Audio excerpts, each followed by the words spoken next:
我看过这样一个故事，美国有一个著名的钢索表演艺术家瓦伦达，他技艺精湛，从业以来零事故。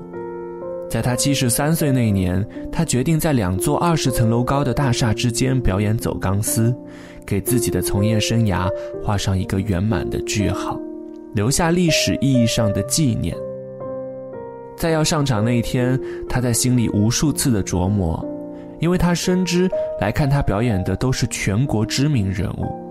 如果这次表演成功，不仅可以奠定自己在演艺界的地位，还会给演技团带来前所未有的支持和利益。演出正式开始了，这一次他没有用保险绳，他从来没有出过错，这一次也有100%的把握不会出错。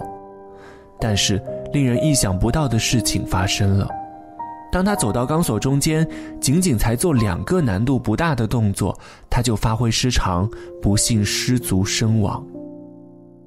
事后他的妻子说，我有猜到这次会出事，因为他在上场前不断地说，这次太重要了，太重要了，绝不能失败。从业几十年没有出过事故的表演艺术家，这次失误当场丧命，这背后其实就是穿针心理在作怪，也就是我们常说的过犹不及，物极必反。当我们对一件事过度用力的时候，就越是容易适得其反。高强度的工作和学习，最后身体垮了；疯狂节食和运动，最后暴饮暴食；爱人太满太多，最后失望越大；过于追求生活完美，最后情绪崩了。我们常常会不自觉陷入这种误区，以为人生越用力越好，殊不知过刚易折，过满则溢。赶快进入今天这期节目，就来跟你说说穿针心理这件事。本期节目的文章来自樊登读书，作者花花。东经122度，北纬31度。我在中国上海，你在哪里？嗨，子静，我是贝贝，我在江西赣州，祝大家晚安。我在广东肇庆，祝大家晚安哦。嗨，子静，我是达达，我在山东，祝大家晚安。嗨，你好，我是子静，这里是深夜治愈所，我和你的治愈星球。我的一个朋友被医院诊断出重度抑郁和重度焦虑，不得不离职在家休养。他是我所有朋友中最努力最紧绷的那个人，一天18个小时都扑在工作上，几乎没有生活，每天加班到半夜，一睁眼就开始回复工作消息，连做梦都在想工作方案。就连周末难得一家人聚餐，也是边打电话边吃饭。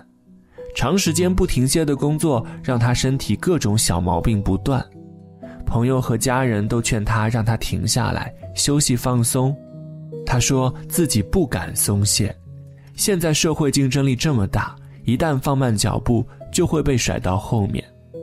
在被医院确诊之后，他发了一条朋友圈，我以为走得越快越好，但我却忘记了人生很长，它是一场马拉松，不是100米冲刺，还好老天怜爱我，让我停下来休息。周易中说，圣人之进退存亡而不失其正。这句话的意思是，圣人懂得进退，知道适可而止，知道什么时候该进，什么时候该退。诚然，花无百日红，月满则亏，盛极必衰，太过用力是一场灾难。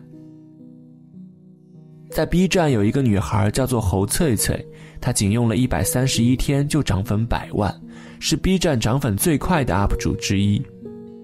论颜值学历，她都不是特别突出，也没有什么过人的才艺，5年干黄了2家公司，没念985，没考研，工作了5年，月薪依然只能达到5000块。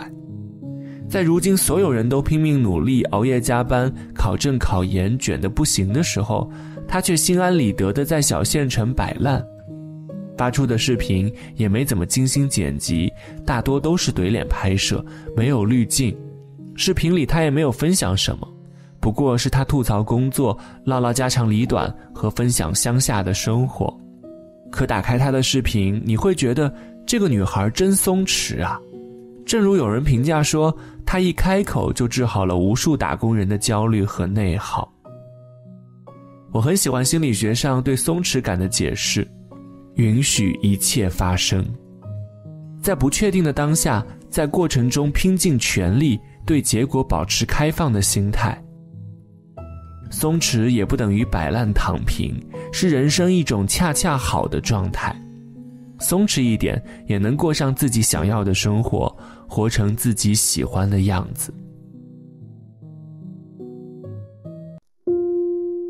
一位弟子问禅师说：“师父，以我的资质多久可以开悟？”